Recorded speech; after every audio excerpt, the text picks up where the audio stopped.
The story of Solomon, peace be upon him, in Islam is a profound narrative found in the Quran and Hadith, showcasing his wisdom, justice, miraculous abilities, and his status as both a prophet, Nabi, and king. His life is a testament to divine grace, responsibility, and humility despite immense power. One lineage and prophethood. Sulaiman A.S. was the son of Dawud, David. As also a prophet and king, he inherited both kingdom and prophethood, and was given wisdom and special gifts even as a young man. And we gave Dawud and Sulaiman knowledge. And they said, Praise be to Allah, who has favored us over many of his believing servants. Surah An-Naml 27:15. Unique gifts and miracles of Sulaiman A.S. Allah granted Sulaiman A.S. several extraordinary abilities. 1. Communication with animals and birds. He could understand the language of birds and animals. He used this gift for governance and spreading the message of Allah. He said, O people, we have been taught the speech of birds, and we have been given from all things. Surah An-Naml 27:16.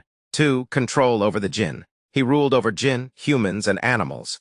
The jinn worked under his command, constructing buildings, making tools, and diving for treasures. And of the jinn were those who worked under him by the permission of his Lord. Surah Saba 34:12-13. 3. Control over the wind. He could direct the wind to carry him and his army. And to Sulaiman the wind, its morning journey was that of a month, and its afternoon journey was that of a month. Surah Saba 34:12. The ant and the army. As Sulaiman A.S. marched with his army, a small ant warned its colony, O ants, enter your dwellings lest Sulaiman and his armies crush you while they perceive not. Surah An-Naml 27:18. Sulaiman A.S. smiled at the ant's words and prayed, My Lord, enable me to be grateful for your favor which you have bestowed upon me and upon my parents. Surah An-Naml 27:19. The Queen of Sheba, Bilqis. One of the most famous episodes in Sulaiman's life is his interaction with Queen Bilqis of Sheba, Yemen. 1. The Hudhud hoopoe bird. The hoopoe bird informed Sulaiman about a distant queen and her sun-worshipping people. Sulaiman A.S. sent her a letter inviting her to submit to Allah. 2. The throne of Bilqis. Sulaiman asked who could bring her throne before she arrived. A powerful jinn offered to bring it in a moment, but a righteous man with knowledge of the book brought it in the blink of an eye. The one who had knowledge of the book said, I will bring it to you within the twinkling of an eye. Surah An-Naml 27:40.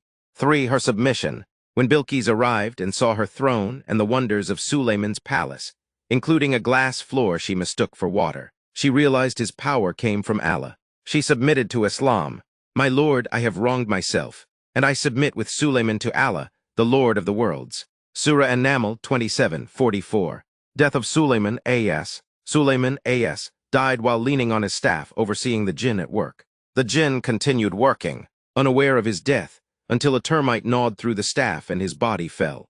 But when we decreed death for him, nothing indicated to them his death except a creature of the earth eating his staff. Surah Saba 34:14. This event demonstrated that the jinn do not have knowledge of the unseen.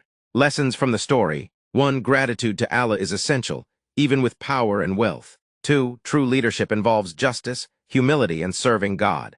3. Power is a test, not a privilege. 4. Miracles serve as signs, not for personal gain. 5. Even the smallest creatures, like the ant, are honored in Allah's creation.